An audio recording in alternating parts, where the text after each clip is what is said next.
जय हिंद प्यारे साथियों, आप कैसे हो कमेंट करके ज़रूर बताइए। भाई आपका एग्ज़ाम बहुत पास आ गया है, तो आप सभी लोगों की तैयारी कैसी चल रही है ये कमेंट करके आप लोग ज़रूर बता दीजिए। अब भाई आप बहुत सारे लोग सोच रहे होंगे सर आप क्लास तो बहुत अच्छा से पढ़ाते हैं, बिल्कुल जीरो लेवल से हम उन स्टूडेंट को आप ध्यान देते हैं जिनको मैथ आती ही नहीं है। सब कुछ ठीक है, लेकिन सर आप जो है रेगुलर 8 बजे क्लास अपलोड क्यों नहीं करते हैं? बहुत सारे लोगों का सवाल है, बहुत सारे लोगों का नहीं, कुछ लोगों का सवाल है, मैं सही बताऊं तो। और क्योंकि भाई मेरा जो ये वीडियो है करीब 500-600 लोग तो देख ही लेते हैं, 700-800 लोग तक पहुंच जाता है ये वीडियो, और बहुत है मेरे लिए। लेकिन दुख इस बात का है क्लास रेगुलर ना प्रोवाइड करने का कारण ये है कि यार लाइक जो है इसके कंपेयर में, इसके रेशियो में बहुत कम है, कमेंट्स बहुत कम है। मतलब और सारे लोग कमेंट्स क्यों नहीं कर रहे हैं? शायद वो चाहते ही नहीं हों कि हम क्लास रेगुलर ना प्रोवाइड करें आपको, ठीक है ना। तो यहाँ पे देखिए पहला प्रश्न है भाई, ये प्रश्न आप सभी को आना चाहिए। वैसे भी मेरी जीरो वाली क्लास है तो मैं इसको एकदम अच्छे से बताऊंगा ही बताऊंगा। देखिए 3x + 5 बराबर भाई 20 है। क्या है यहाँ पे? ध्यान दीजिए प्रश्न आपका 3x + 5 बराबर इन्होंने क्या दे रखा है भाई? 20 है, 20 है। तो इन्होंने यक्स का मान इसमें पूछा है। अब यक्स का मान पूछा है तो भाई यक्स के जितने भी पद होंगे, देखिए यहाँ पे एक ही है तो इसको एक तरफ रखिए और इसको एक तरफ, मतलब जो सजाती वाले हैं, जो अंक है उसको अंक की तरफ ले जाइए, और जो भाई ये हैं विजाती पद हैं उनको एक साथ रखिए। तो यहाँ हम 3x को यहीं पे रखते हैं और इसको इधर ले जाएंगे, ठीक है। जैसे हमने 3x रख लिया इधर ही, और 5 को इधर ले जाएंगे तो ये 20 माइनस हो जाएगा 5, इसका जो चिन्ह है इधर आके बदल हो जाएगा भाई। तो यहाँ से देखिए x बराबर अगर आप करेंगे तो 20 में से 5 गया, कितना बचा भाई? 15। और ये 3 है, अब 3 से इस 15 को काटेंगे तो 3 × 5 = 15। तो यहाँ पे x की जो वैल्यू आएगी वो कितना आ जाएगी भाई? 5 आ जाएगी। बस आंसर होगा आपका यही 5। देखिए कहाँ पे है आंसर, ये है भाई सही, ठीक है। चलिए आगे बढ़ते हैं। जो नहीं सवाल आएगा समझ में भाई कमेंट कर दीजिएगा, अगली बार जो है आपको बता दिया जाएगा सवाल, है ना। तो इसमें टेंशन लेने की बिल्कुल भी ज़रूरत नहीं है आप लोगों को। जो सवाल नहीं समझ में आएगा आप उसको एक बार कमेंट्स ज़रूर कर दीजिएगा भाई, आपको बेहतरीन तरीके से सवाल जो है सब कुछ बताया जाएगा। चलिए यहाँ पे देखिए क्वेश्चन नंबर 2 है। क्वेश्चन नंबर 2 देखिए आपके सामने है, क्या है भाई?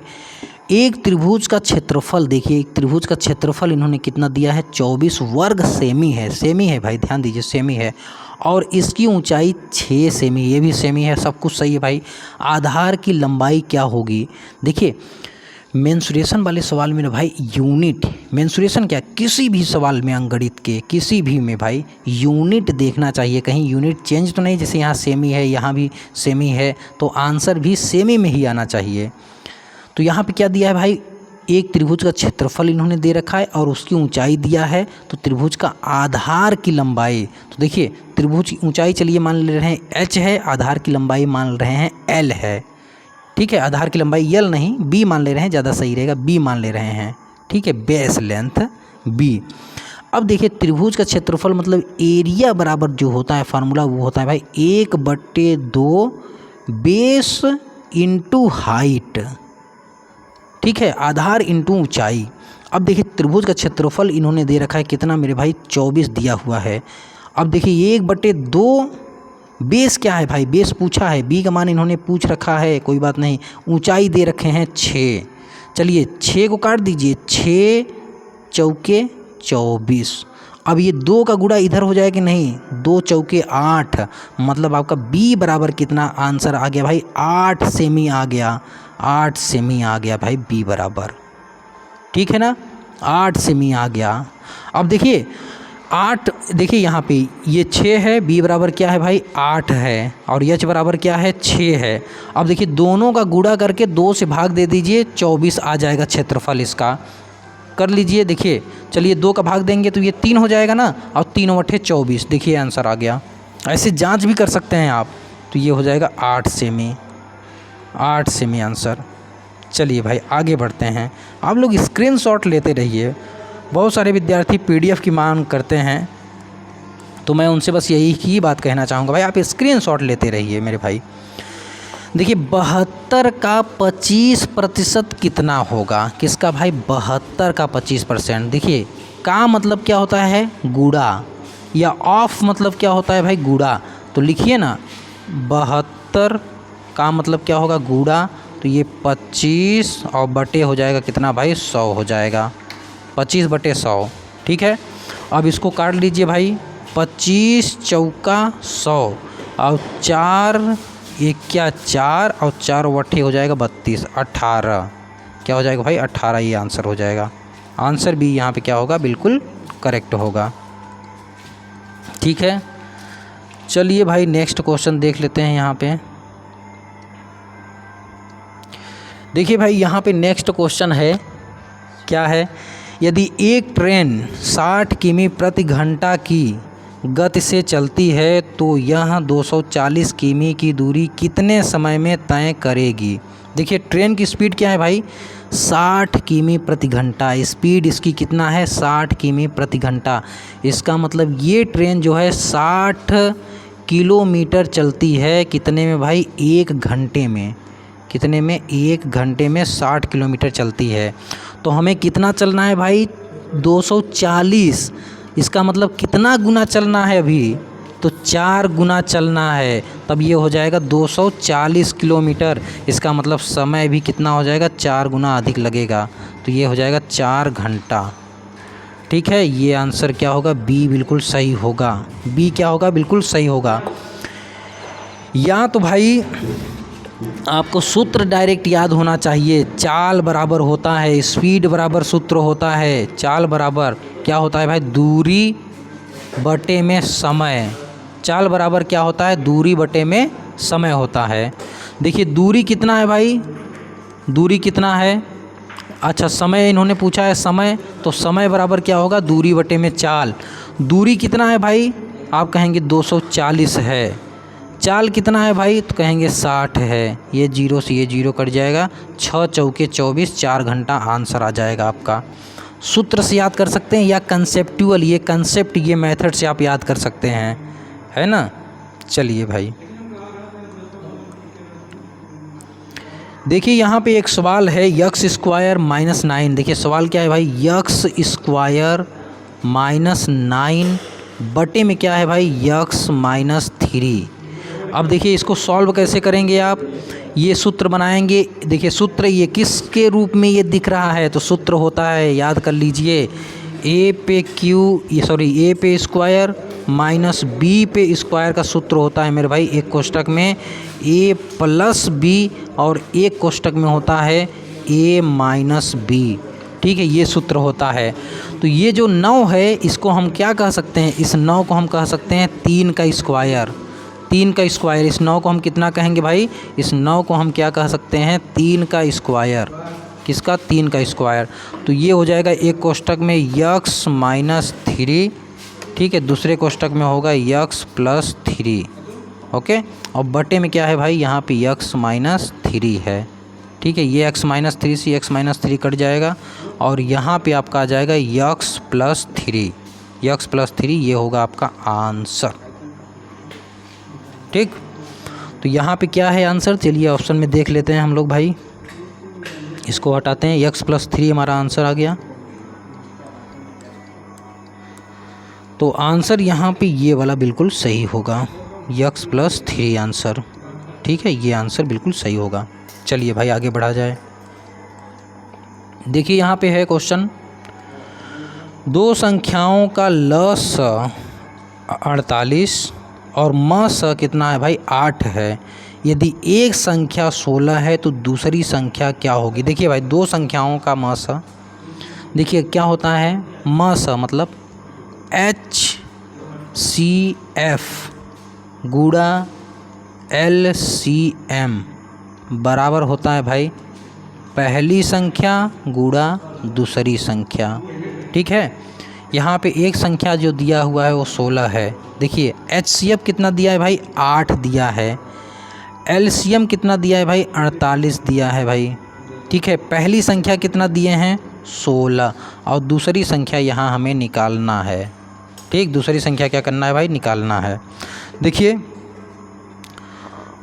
8 दूना 16, ठीक है, या इसको रहने दीजिए, 16 को रहने दीजिए, काटिए मत अभी आप।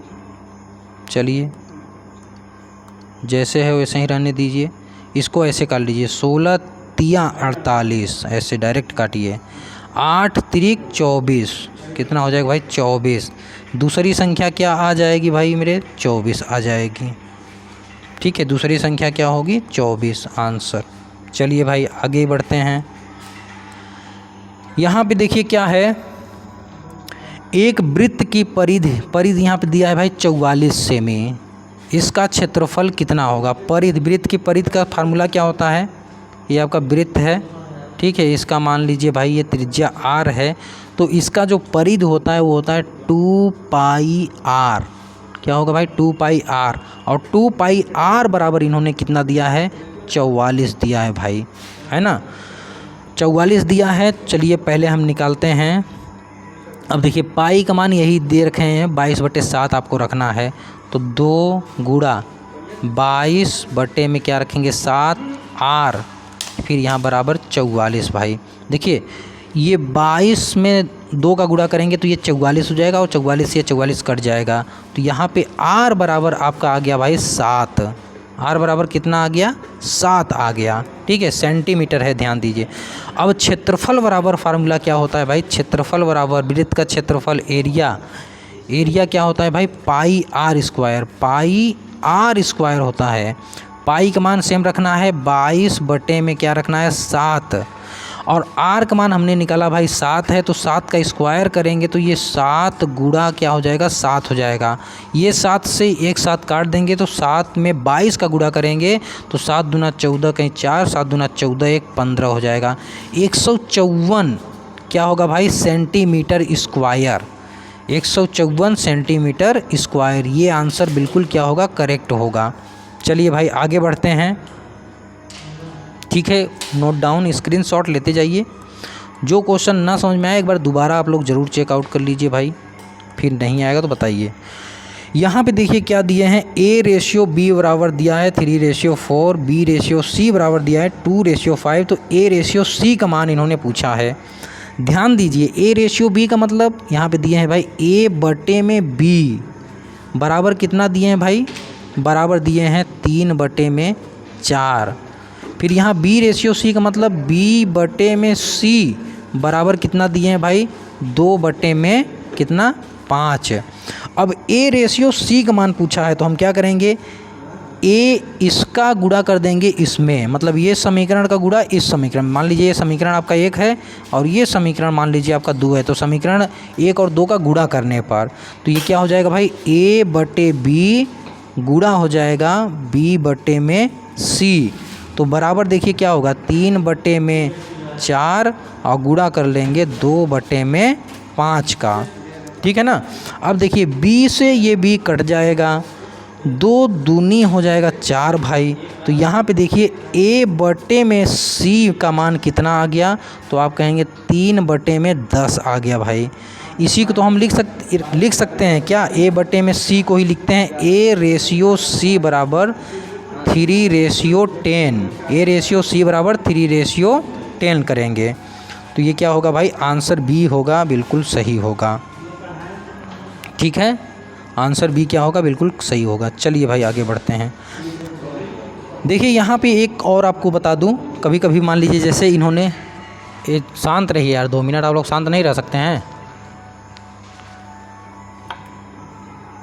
A/B बराबर जैसे इन्होंने दे रखा है कितना भाई 3/4, और यहाँ पे B/C बराबर दे रखा है भाई कितना 2/5, तो कभी कभी आपके एग्ज़ाम में A और C का मान बस ना पूछ के कहेगा A/B और A/C का मान बताइए, तो देखिए सीधा सीधा आप क्या करेंगे, ऐसे लिख लेंगे, ट्रिक बता रहा हूँ भाई, A/B और A/C, ठीक है। अब सभी का मान इसके नीचे आप लिख देंगे, जैसे कि यहाँ पे A/B का मान कितना दिया है भाई, आप कहेंगे 3 कितना दिया है 4, और सभी के सीध में लिखेंगे भाई, जैसे रेशियो के नीचे। अब देखिए B/C का मान बचा, तो B/C का मान क्या है भाई 2/5, तो अब B की जगह पे 4 है तो 4 के नीचे लिखेंगे B का मान 2 क्या है भाई 5 है। अब देखिए यहाँ देखिए भाई, यहाँ जगह खाली है, तो यहाँ जो जगह खाली है देखिए यहाँ पे जगह आपको खाली 3 के नीचे जगह खाली है, तो हम इसके सामने देखेंगे, ऊपर नहीं देखना है, सामने कौन सी संख्या 2 है तो यहाँ 2 उतार लीजिए आप। अब देखिए 5 के ऊपर यहाँ जगह खाली है, ठीक है, तो यहाँ आइए। अब इसके सामने देखिए, ऊपर या नीचे नहीं, सामने क्या है भाई 4 है, तो 4 यहाँ उतार लीजिए। अब सब का जो है ऐसे में गुणा कर लीजिए, जैसे 3 का 2 में करेंगे तो हो जाएगा 6, और 4 का 2 में करेंगे तो हो जाएगा 8, और 4 का 5 में करेंगे तो हो जाएगा 20 भाई, ठीक है 20। अब इसको एक संख्या से अगर तीनों कट रही हैं तो काट लीजिए, जैसे 2 से कट रहा है, क्या हो जाएगा भाई 2 तिहाई 6 और 2 चौके 8 और 2 दहा में 20। अब नहीं कटेगा, तो कहने का मतलब A ratio B ratio C का जो मान आया है वो आया है भाई 3:4:10 आया है, ठीक है, ये मान आया है आपका, ओके, ये मान। तो ये भी सवाल मोस्ट इम्पॉर्टेंट है, तो आप ऐसे करके सवाल को लगा लेंगे। चलिए भाई आगे बढ़ते हैं। देखिए यहाँ पे प्रॉफिट एंड लॉस का सवाल है। एक दुकानदार 20% लाभ पर एक वस्तु को बेचता है, यदि लागत मूल्य 500 रुपया है तो विक्रय मूल्य क्या होगा। देखिए भाई उसको फ़ायदा कितना हो रहा है, 20% का फ़ायदा हो रहा है, उसने पैसा कितना लगाया है 500 रुपया। इसका मतलब जब वो बेच रहा है 20% प्रॉफिट का मतलब क्या होता है, जितना भी प्रॉफिट होता है भाई उसको 100 में गुणा कर दिया जाता है। अब देखिए 20% का प्रॉफिट हो रहा है, इसका मतलब ये जितने में ख़रीदा है बेचते समय उसका 120% वो ले रहा है। जैसे ये 500 में ख़रीदा है, 20% का प्रॉफिट हो रहा है, तो आप कहेंगे इसका ये 120% लेगा। 120% निकाल लीजिए, उतने में ही ये इसको बेचा है, ठीक है, उतने में ही ये इन्होंने ख़रीद के 20% प्रॉफिट ले रहा है। इसका मतलब जितना बेचा है भाई, सॉरी जितने का वो ख़रीदा है उसका 120% निकाल लीजिए, वो वस्तु को उतने में ही बेचेगा। अगर वो कह रहा है 30% का प्रॉफिट हो रहा है तो जितने में वो ख़रीदा है उसका 130% निकालिए। अगर वो कह रहा है 20% का लॉस हो गया है तो जितने में वो ख़रीदा है 20% का लॉस मतलब आप 100 में से 20 माइनस करिए, 80% निकालिए, इसका मतलब वो उतने में बेचा है। तो यहाँ पे 20% का प्रॉफिट हो रहा है और 500 रुपये में ख़रीदा है, तो हम निकालेंगे 120% इसका, ठीक है। तो क्या हो जाएगा भाई आपका, ये 500 हो जाएगा, 120 और ये प्रतिशत को हटाएंगे तो नीचे 100 हो जाएगा, ये 0 से ये 0 कट जाएगा, 12 पंचे हो जाएगा 60, ठीक है, 12 पंचे क्या हो जाएगा 60, मतलब 600 रुपये में उन्होंने वस्तु को बेच दिया, 500 में ख़रीद के 600 में वो बेच दिया भाई। चलिए आगे बढ़ा जाए। तो ये आंसर ए वाला बिल्कुल सही होगा, है ना।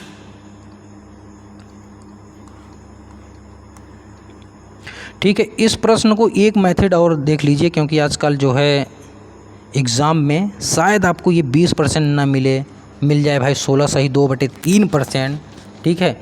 तब हम कैसे लगाएंगे सवाल को, 11 सही 1/9% अगर आ जाए तब हम सवाल को कैसे लगाएंगे, है ना।